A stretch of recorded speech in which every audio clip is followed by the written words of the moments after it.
Что если палатка сама регулирует температуру внутри, заряжает телефон от солнца и выдерживает ураганный ветер? Существуют модели, которые разворачиваются за 90 секунд без единого колышка, а внутри поддерживают плюс 20 градусов при минус 30 снаружи. Некоторые из них стоят дешевле смартфона, и это не реклама, а реальные разработки, которые уже продаются. Приготовься, кемпинг больше никогда не будет прежним. Первое, о чем думает любой турист после заката, это свет.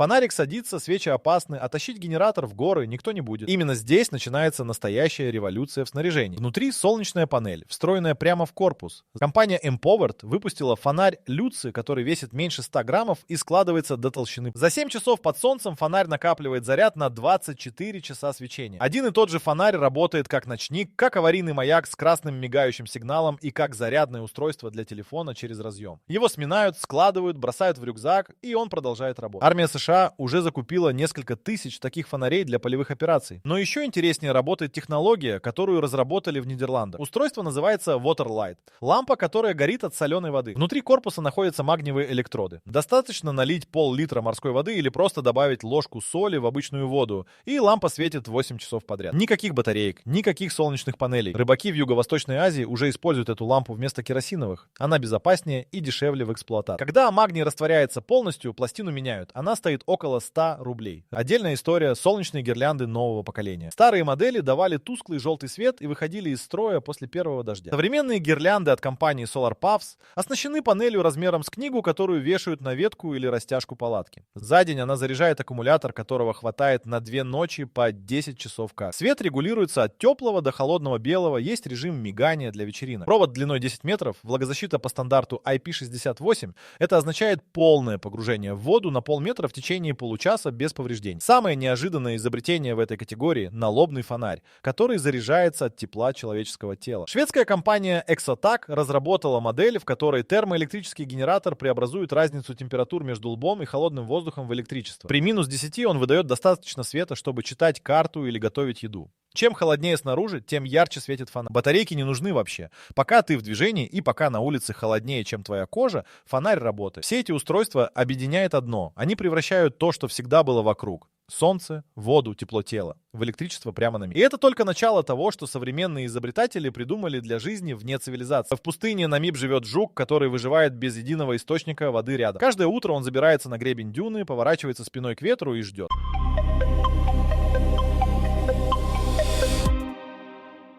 Туман с океана оседает на его панцире, стекает прямо в рот. Инженеры из Массачусетского технологического института изучили структуру панциря под микроскопом и скопировали ее в материале для туристического оборудования. Ее натягивают между двумя палками, как парус, внизу крепят мешок-накопитель. Результат — сетка Watercatcher размером метр на метр, которая весит 200 граммов и собирает до 3 литров воды за ночь из тумана. Никакого насоса, никакого электричества. Работает в любых условиях, где есть хоть минимальная влажность воздуха. В горах, у моря, в лесу, ранним утром. Туристы, тестировавшие ее в Андах на высоте 4000 метров, получали до 5 литров за одну ночь. Но технология пошла дальше простой сетки. Американский стартап «Источник» разработал панель-гидропанель, которая буквально тянет воду из воздуха с помощью солнечной энергии. Внутри панели находится гигроскопический материал, который поглощает молекулы воды даже при влажности воздуха 20%. Это условия настоящей пустыни. Солнце нагревает материал, вода испаряется внутрь накопителя и конденсируется там в чистую питьевую воду. Одна панель производит от 2 до 5 литров в сутки. Правительство Австралии уже установило эти панели в 70 отдаленных поселках аборигенов, где нет водопровода. Для тех, кто не хочет ждать рассвета, существует портативный атмосферный коллектор Drop. 2 панели полностью закрывают потребность семьи из 4 человек. Устройство размером с термос работает от встроенного аккумулятора. Внутри система охлаждения, которая понижает температуру поверхности ниже точки роста. Влага из воздуха конденсируется на холодной поверхности и стекает в резервуар. За час работы при влажности 60% устройство собирает около 300 мл воды. Встроенный фильтр очищает ее от бактерий и примесей до питьевого качества. Туристы, тестировавшие дроп в джунглях Коста-Рики, называли его самым важным предметом снаряжения в походе. Отдельного внимания заслуживает разработка израильского стартапа Water. Их генератор воды из воздуха изначально создавался для армии. Солдатам в полевых условиях нужна вода без зависимости от источников, которые может контролировать противник. Портативная версия для туристов весит 8 килограммов и производит до 25 литров в сутки. Работает от солнечной панели или от обычной розетки. На выходе вода Вода чище большинства бутилированных марок, потому что в воздухе нет тяжелых металлов и промышленных загрязнений, характерных для грунтовых вод. Все эти устройства решают одну задачу, которая тысячелетиями определяла маршруты путешественников. Где взять воду? Теперь ответ простой. Из воздуха вокруг тебя. И пока одни изобретатели решали проблему воды, другие придумывали, как приготовить на ней еду, не тратя ни грамма топлива. Турист на маршруте тратит до 3000 калорий в день, а классическая тушенка весит полкило и дает меньше 300.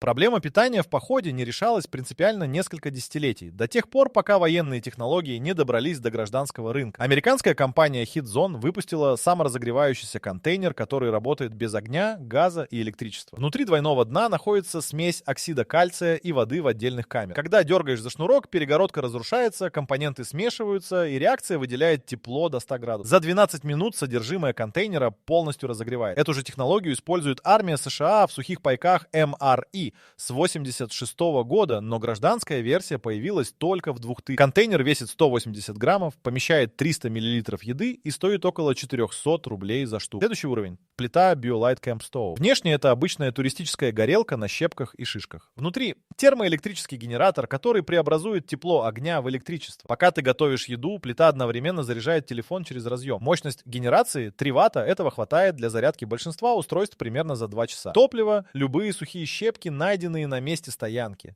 Никакого газового баллона, никакого бензина. Плита весит 800 граммов и выдерживает температуру горения до 600 градусов. Но самое радикальное решение придумали не для плиты, а для самой еды. Компания Leo Foods производит сублимированные блюда, которые восстанавливаются холодной водой за 5 минут. Сублимация Bospai — это замораживание продукта до минус 50 градусов с последующим удалением влаги в вакууме. Клетки продукта не разрушаются, вкус и питательность сохраняются на 98%. В линейке есть борщ, плов, паста болоньезе и даже мороженое. Вес одной порции 50 граммов, калорийность 600 килокалорий. Срок хранения без холодильника — 25 лет. Именно такую еду берут с собой альпинисты на восхождение на Эверест и космонавты на орбитальные станции. Отдельно стоит упомянуть солнечную печь Гадзунку. Это складная конструкция из отражающих панелей, которые фокусируют солнечный свет в одну точку. Температура в фокусе достигает 280 градусов. Достаточно для жарки мяса и выпечки хлеба. Печь весит 900 граммов в сложенном виде и раскладывается за 3 минуты. Единственное условие — солнечная погода. В Африке и Центральной Азии эти печи уже используют в деревнях без газа и электричество как основной способ приготовления пищи. Для совсем экстремальных условий существует термоскателок Thermovest. Его двойные стенки удерживают температуру содержимого 8 часов. Схема работы простая. Утром доводишь воду до кипения, засыпаешь крупу или макароны, закрываешь крышку и убираешь в рюкзак. Через 2 часа ходьбы открываешь. Еда полностью приготовилась за счет сохраненного тепла. Никакой повторной готовки, никакого расхода топлива на обед. Ну и кто бы мог подумать, что для идеального кемпинга нам понадобятся не только палатки, но и целые научные разработки. Если хотите узнать о самых крутых нейросетях для вашего проекта, заходим на playprofi.com. Только сегодня при регистрации по ссылке в описании вы получите 500 токенов в подарок. Не упустите шанс, ведь идеи для будущих кемпингов тоже нужно генерировать. Альпинисты экспедиции на Аннапурну в 2021 использовали именно такой метод на высоте выше 7000 метров, где газовые горелки теряют до 40% эффективности из-за низкого давления. Еда в походе перестала быть проблемой выживания и стала вопросом выбора технологий. Но когда темнеет и температура падает, на первый план выходит другой вопрос. Как остаться в тепле без костра? При минус 20 человек теряет критическое количество тепла через ладони за 8 минут.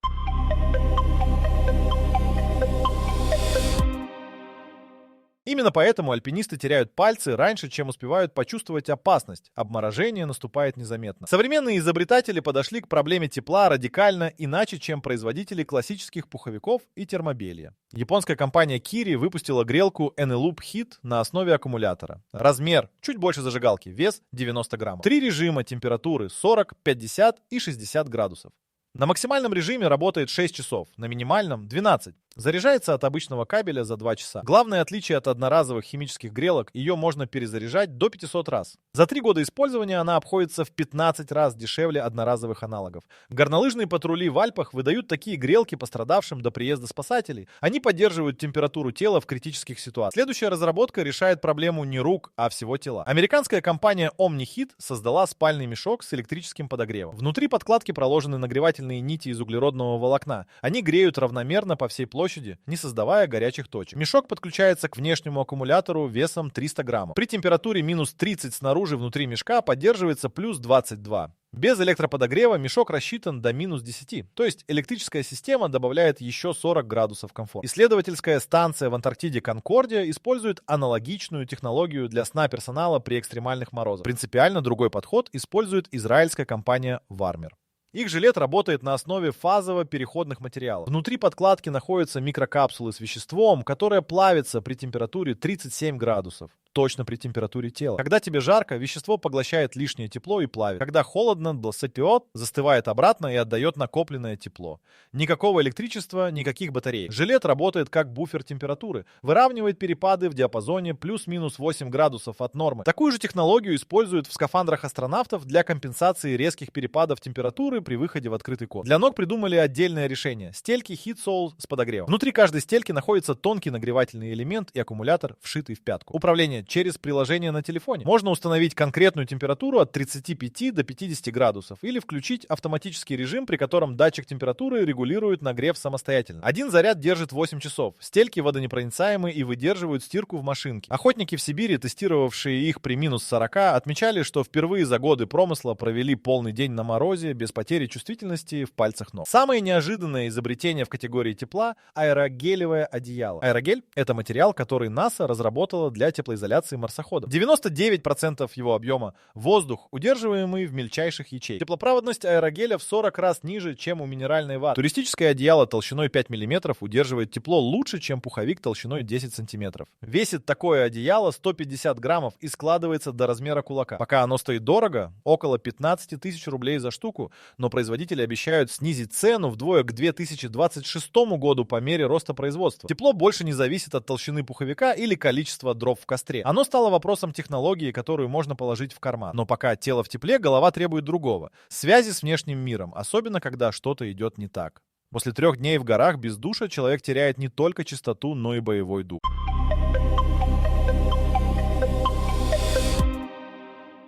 Исследования армии США показали, что гигиена в полевых условиях напрямую влияет на моральное состояние солдат сильнее, чем качество питания. Именно поэтому военные первыми начали разрабатывать портативные системы омовения, которые потом добрались до туристического рынка. Первое и самое простое решение — солнечный душ Print Outdoor объемом 20 литров. Черный резервуар из армированного полиэтилена нагревается на солнце за 4-6 часов до 45 градусов. Вешаешь на ветку, открываешь клапан, получаешь 8 минут теплого душа. Весит пустым 300 граммов, стоит около 800 рублей. Эту конструкцию знают все, кто ходил в походы в 90-е. Но современные версии отличаются принципиально. Внутри встроен термометр и клапан-регулятор, который автоматически перекрывает поток при падении температуры ниже 30 градусов, чтобы вода не остыла раньше времени. Следующий уровень — портативный душ Nemo Helio. Это насос с аккумулятором и гибким резервуаром на 11 литров. Насос создает давление воды, сопоставимое с городским водопроводом. Можно набрать воду из реки, озера или ведра. Встроенный фильтр грубой очистки задерживает частицы крупнее 100 микрон. Аккумулятор заряжается от солнечной панели за 3 часа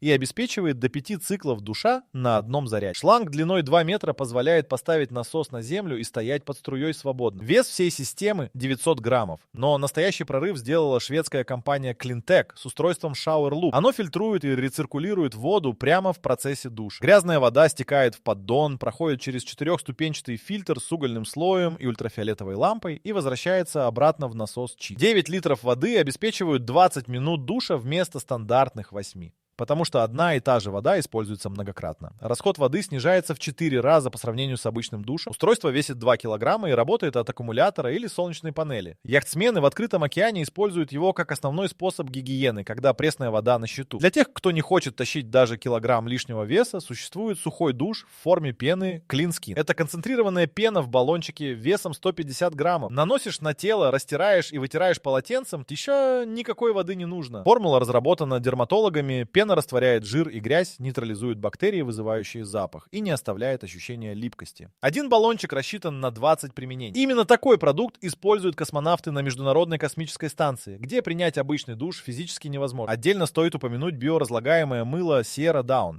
Оно разлагается в почве за 72 часа без вреда для экосистемы. Стандартное мыло убивает микрофлору рек и озер при попадании в воду. Sierra Down сертифицировано для использования непосредственно в природных водоемах. Его можно смывать прямо прямо в реке без экологических последствий. Национальные парки Канады и Норвегии официально рекомендуют именно этот продукт туристам в своих инструкциях по минимальному воздействию на природу. Гигиена в дикой природе перестала быть жертвой ради похода. Теперь это вопрос выбора правильного снаряжения. И пока тело чистое и согретое, следующая задача — убедиться, что в случае опасности тебя найдут. Каждый год в национальных парках США пропадает в среднем 1600 человек. Большинство из них имели при себе телефон.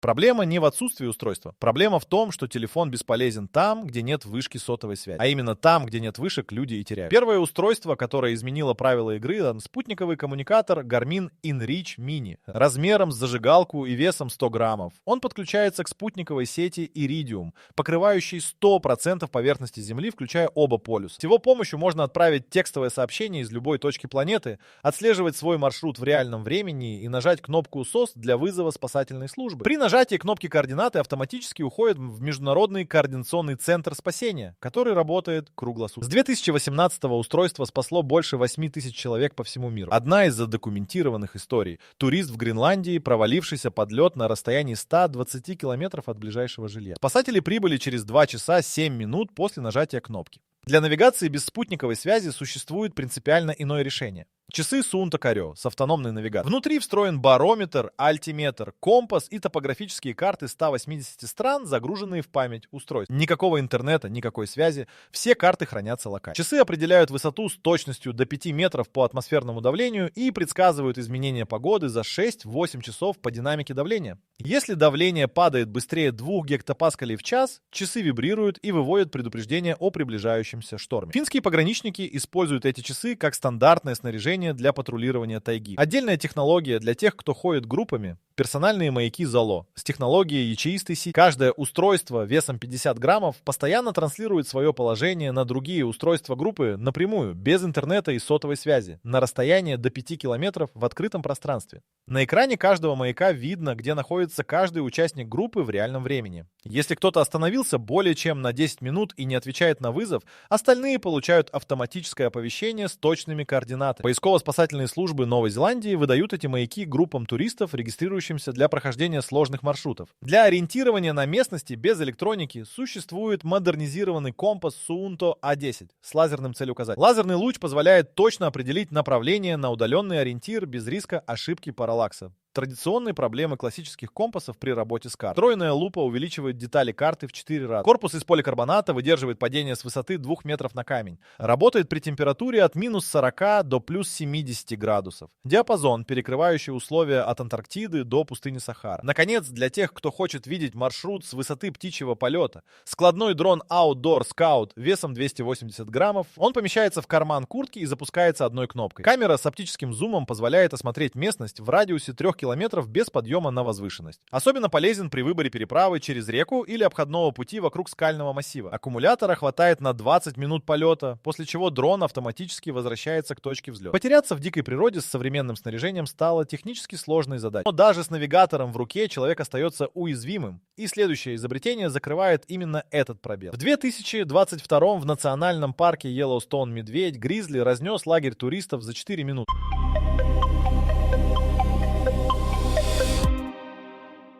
Люди спаслись, убежав в темноте без фонарей. Еда, снаряжение и документы были уничтожены полностью. Именно после серии подобных инцидентов несколько технологических компаний начали разрабатывать концепцию умного лагеря. Системы, которая следит за периметром, управляет энергией и реагирует на угрозы без участия человека. Первый элемент умного лагеря — система периметральной защиты Camp Guard. Это набор из 6 датчиков движения, каждый размером с большой палец. Датчики расставляются вокруг лагеря на расстоянии до 50 метров от палатки и соединяются между собой по беспроводному каналу. При обнаружении движения система определяет размер объекта по характеру сигнала: птица, мелкий зверь или крупное животное. Если размер объекта превышает порог, соответствующий животному весом больше 20 килограммов, система активирует одновременно яркую вспышку света, ультразвуковой сигнал на частоте, недоступной человеческому уху, и вибрацию браслета на руке туриста. Медведи, волки и кабаны реагируют на ультразвук немедленным отступлением в 91% задокументированных случаев применения системы в Канаде и Скандинавии. Второй элемент — централизованный энергетический хаб Jackery Explorer. Это портативная станция весом 3 килограмма с аккумулятором емкостью 1000 вольт-ампер-часов. К ней одновременно подключаются все устройства лагеря: освещение, подогрев подогрев спального мешка, зарядка телефонов и навигаторов, насос для душа. Встроенный контроллер распределяет энергию по приоритетам. При падении заряда ниже 20% автоматически отключает второстепенные потребители и оставляет питание только для навигатора и аварийного маяка. Станция заряжается от солнечной панели за 6 часов или от автомобильного прикуривателя за 4. Это не просто аккумулятор, это мозг лагеря, который решает, куда идет каждый ватт энергии. Третий элемент. Метеостанция Kestrel 5500 размером с телефон. Она измеряет температуру, влажность, скорость и направление ветра, атмосферное давление, точку росы и индекс ультрафиолетового излучения. Встроенный алгоритм обрабатывает данные и выдает прогноз погоды на следующие 12 часов с точностью 87%. Это выше точности большинства региональных метеосервисов, потому что данные снимаются непосредственно на месте стоянки, а не в ближайшем городе. Экспедиция на пик Денали в 2023 использовала эту станцию для выбора окна для штурма вершины. Прогноз устройства разошелся с реальной погодой на 19 минут. Четвертый элемент умного лагеря — система автоматического натяжения тента Stormbreaker. Датчики ветра на растяжках измеряют нагрузку в реальном времени. При усилении ветра до критического значения сервоприводы автоматически подтягивают растяжки и изменяют угол наклона тента для снижения парусности. При урагане система переводит тент в штормовой режим с максимально низкий профиль с минимальной площадью, принимающий ветер. Тент, оснащенный этой системой, выдержал испытания при ветре 120 км в час на полигоне в Норвегии без единого порванного шва. Все эти элементы объединяет приложение Smart Camp, которое отображает на экране телефона полную картину лагеря: уровень заряда станции, температуру снаружи и внутри палатки, статус периметра, прогноз погоды и положение каждого члена группы. Когда ночью датчик фиксирует движение у периметра, телефон вибрирует и на экране появляется карта с отмеченной точкой обнаружения. Турист видит угрозу раньше, чем она подходит на опасное расстояние. Умный лагерь — это не комфорт ради комфорта. Это разница между ситуацией, когда ты контролируешь происходящее вокруг, и ситуацией, когда медведь уже внутри твоего лагеря, а ты об этом узнаешь последним.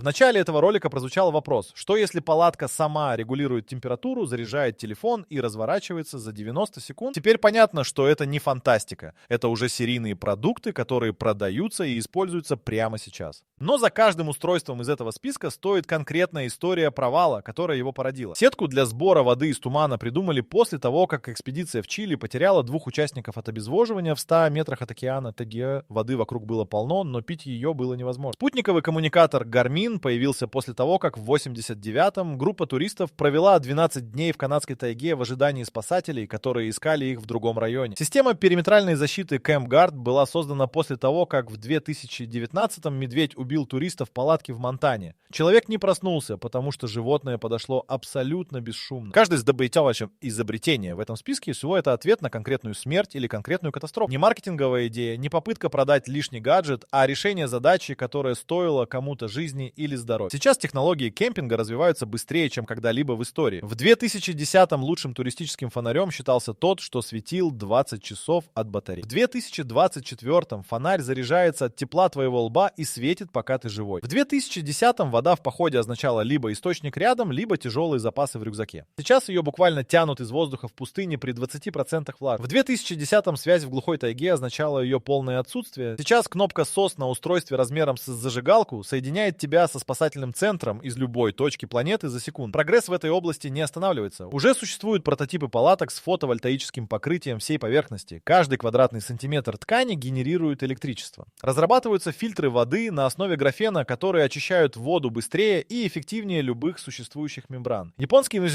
инженеры тестируют спальный мешок с биометрическими датчиками, который отслеживает пульс и температуру тела во сне и автоматически регулирует нагрев при первых признаках переохлаждения. Но главный факт, который стоит запомнить из всего сказанного, звучит так. В 1953-м Эдмунд Хиллари и Тенцинг Норгей взошли на Эверест с кислородными баллонами, веревками и шерстяными свитерами. Это был предел возможного для своего времени. В 2019-м 14-летний подросток из Непала поднялся на ту же вершину, имея при себе спутниковый коммуникатор, аэрогелевую куртку и сублимированную еду, которая весила меньше килограмма на неделю. Гора не изменилась. Изменилось снаряжение. Природа не была побеждена. Она просто перестала быть противником, к встрече с которым человек приходит неподготовленным.